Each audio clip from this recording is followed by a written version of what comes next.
أجي أدخل في هذا الموضوع حق وباطل، أراسل ذي الذي هو على باطل، وبعد ما أتأكد أتصل له يعني صح من هدده فعل ولا والله لا فعل، أفجعه يقرب، أفجعه يقرب ما من جيش يعني هو على حق واجي أهدده ولا. فعلشان يقرب ونحل الموضوع بدون أي فيديو وبدون أي يعني قضية نحلها من تحت لا تحت، ويقع لي يعني زلط مثلا أجر وأجره. ومع ذلك هذا الشيء هو غلط، مع ذلك مع هذا كله هذا الشيء هو غلط، لأننا لا قسم ولا نيابة ولا محكمة ولا لي في هذا السوق. أنا يعني تمثيل وكوميديا. وهذا الفيديو حق المسؤولين الذي قلت فيهم من يعني أنهم عيال زنا، لأنه يا أخي كنت قبل الفيديو منسق أنه على الجنوب، وارجع أذكر حكومة صنعاء، فيعني خرجت عن النص، خرجت ما أدري في الله وقد أنا هانا يعني من هري.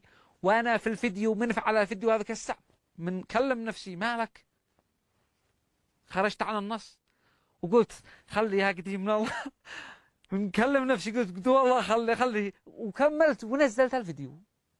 يعني ساعة لي عماني الباري قلت ادخل بيت خالك الله، قلت لك السبب انه اننا غلط في غلط، هذا السبب، هذا السبب انه انا استعجلت وغلطت واسأت وسبيت ولعنت وقذفت، كله غلط في غلط من نفسي، ما حد قال لي او دهدهني او حرضني، وضك الله شاهد من فوق 7 سماء. يعني هكذا يا اخي بنقول لك الباري يشتيح بسني الباري خاطئ في الفيديو هذا مليون تريليون بالمية خاطئ، لأنه قلت لك قذفت قلت عيال زنا يا أخي، سارق هذا يتحاسب على سرقته، بس عيال زنا قذف للأم للأب للذي دخلت في يعني قذف هذا قذف. موضوع أن الفيديوهات أنا أعترف والكاميرا أمامي وأعترف أن به فيديوهات طعنت الدولة في ظهرها صح، ها به فيديوهات استغل يعني فيديو استغلها العدو صح. يعني كيف أقول لك، إحنا كنا نبث يا أخي السلبية، كنا نبث أي شيء سلبي نندع فيديو، أي حاجة سلبية.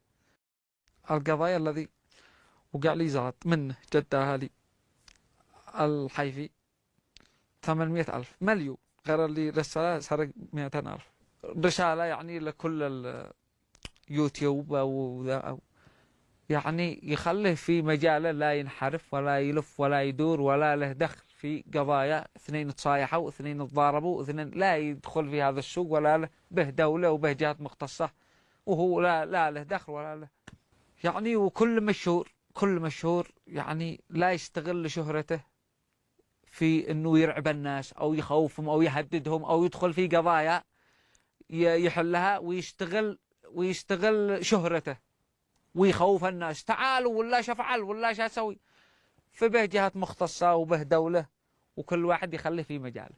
كنت اشتي اخرج من نضاق ان احمد حجر هذا زباج، فحين الناس عاملين حسابهم كلهم الحين لو ما حكي اي شخص اقول له انا ماشي سر انت مدري معك ثانويه ما مش معك ثانويه، يعني واحد من الخبره وريته الصدق شهايدي عاملين حسابهم احمد حجر هذا مهرج زباج.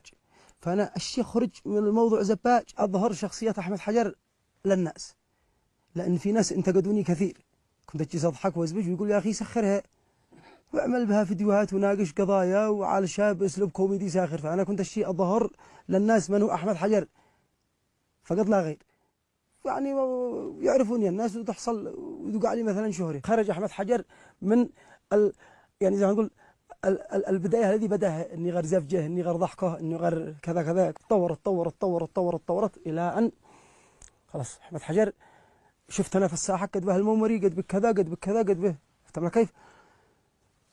لو ما احمد حجر بيشوف هذا الاشخاص بيتاثر نوعا ما.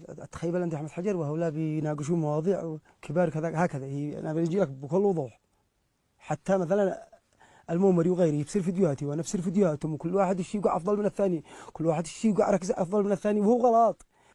موضوع الفيديو حق أحمد حجر الذي نزله وقال أن الناس بيخرجوا ميدان ال70 بالغصب وبيخرجوا في المولد النبوي بزعلط، الفيديو هذا أوجعني، أنا أوتجعت من الفيديو هذا. الفيديو هذا أنا أخطأت فيه وأسأت على أنصار الله. في بعض الناس مستائين من أنصار الله، وأنا لما ذكرت أنصار الله أنا ما كنت أشتي أعمم. أنا اتهمتهم غلط. حكاية مثلا أنهم بيخرجوا فعاليات وبيخرجوا بسيرات ويفصلوا الموظفين وبالغصب، هذا كلام كله فاضي. هذا كلام كله فاضي. وأنهم مشهم هم الذي مثلا قطعوا مستحقات الناس ورواتب الناس والعدوان. موقفي من حمد الله، وأنا يعني أول ما قلته أنه مع حساب أنا ما صدقت تماما ولا كنت أصدق.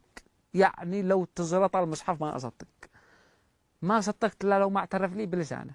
وأنا متغدى أنا وياه وعاد أنا من شل الرز هكذا أشتاكل، قال الصدق أنا الحساب حكي أمانة إني كنت أرجل. حكك كيف حكك؟ يعني ما توقعت منه تماما لو ما اعترف.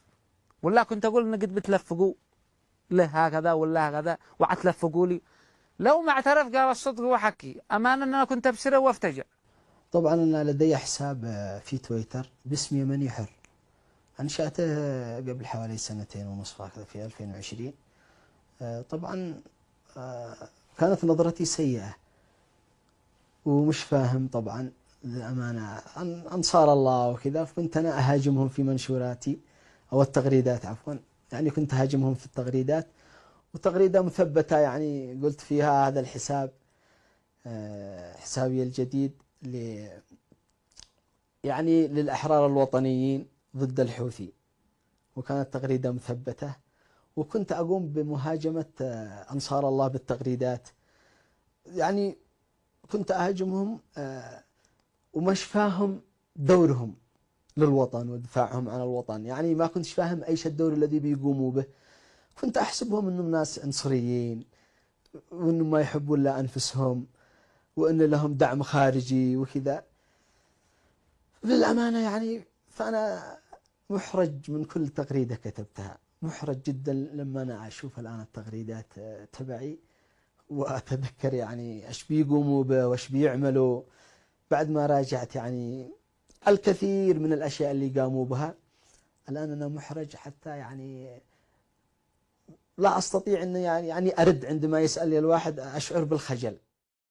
أخي المواطن، أختي المواطنة، للإبلاغ عن أي تحركات مشبوهة تساند دول العدوان أو أجهزة الاستخبارات المعادية، يرجى الاتصال بمركز البلاغات والشكاوى